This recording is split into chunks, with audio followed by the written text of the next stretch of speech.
This is Dr. Diana Francis, PhD, MA, and BA.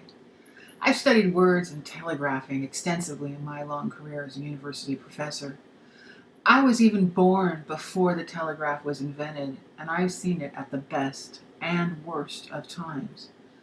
I am here to tell you that it is a tried and true technology, more dependable than any other, and it will soon be rising back up and become the dominant technology in the world. Telegraphing, some of you may know, was an early form of texting. People would spend hours drafting a text and sending them all over the world, not limited to just a few hundred characters. Over time, speeds grew quicker until it became the best form of government communication on Earth. No one could tap the line. Everything was secret, especially with codes. This was particularly important when discussing the location of Atlantis and the steady stream of aliens arriving in Russia, Canada, and Miami, Florida.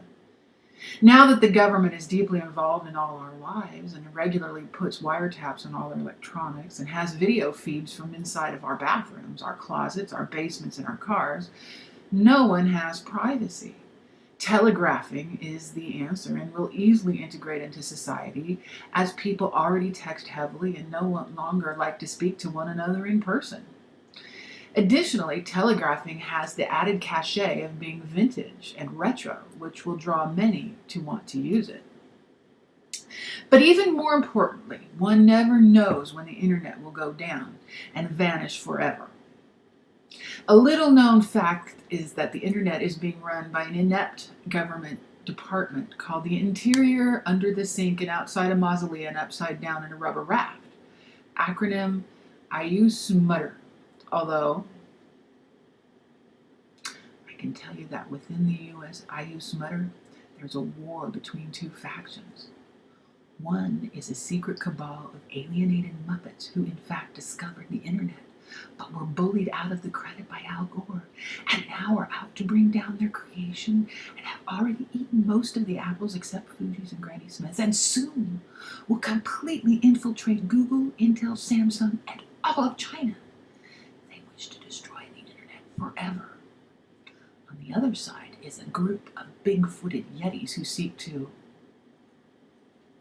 well, truth be told, no one really knows what they want, except that they despise the hairless, small-footed human types, and they eat a lot of Pop-Tarts and Captain Crunch. They have taken up residence in a secret underground bunker inside Telegraph Hill in San Francisco, California. Using a literal interpretation of their new home, they wish to make Telegraph Hill the center of the universe and require all to worship them with a constant use of telegraphs. They plan to house the only node for telegraphs, and all messages will flow through their hill. Most people might think that big-footed yetis don't have the mental acuity to develop such plans, much less see them accomplished, akin to zombies. However, that ordinarily would be true. These yetis have undergone massive mutation. During an immense solar flare in the 80s, they were struck by errant gamma rays passing through the flare from deep outside the unknown universe. These rays, unlike the Banarian gamma rays which created the Hulk, increased brain activity of struck organisms, exponentially increasing intellect and intelligence. The new gamma rays were discovered by Dr. Doofenshmirtz in 1999. However, the added influence of passing through the solar rays was unprecedented, and now these yetis far surpass human mental capabilities. The changes to their genetics have passed to their offspring, and oddly, their fertility has increased considerably. I have no doubt that they will succeed in their goals within the next 20 years. Take heed and prepare now. Both the Yetis and the Muppet Cabal are determined to bring down the internet and return to the telegraph, for good reason. I believe that before long they will join forces and the internet will shrivel and be gone overnight. The telegraph will replace cell phones and email because it will be far cheaper and not require anyone to use either the internet or to actually have to speak to anyone in person or on their phones. Also, telegraphs make cool noises and allow someone to deliver the message. Everyone loves to get mail from someone in a little telegraph uniform. Additionally, the telegraph is not susceptible to computer viruses, and information is easily protected with the use of code talkers. Yeti language and Muppet language is largely unknown to the rest of the world and thus will give them a means of controlling their empires and benefiting all.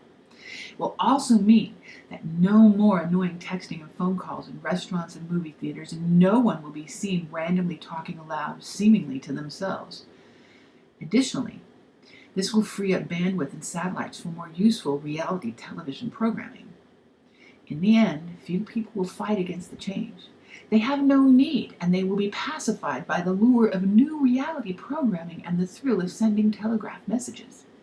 An added bonus is that literacy will increase, with an increase in tech speak among all age groups, and there will be no more cell phone-related problems. Consider, no more sexting, no more accidents caused by people on cell phones or texting, no more kids cheating in school using cell phones, no more Facebook, Twitter, Instagram, and so on. Kids will start talking at the dinner table again, talking to their parents and talking to one another.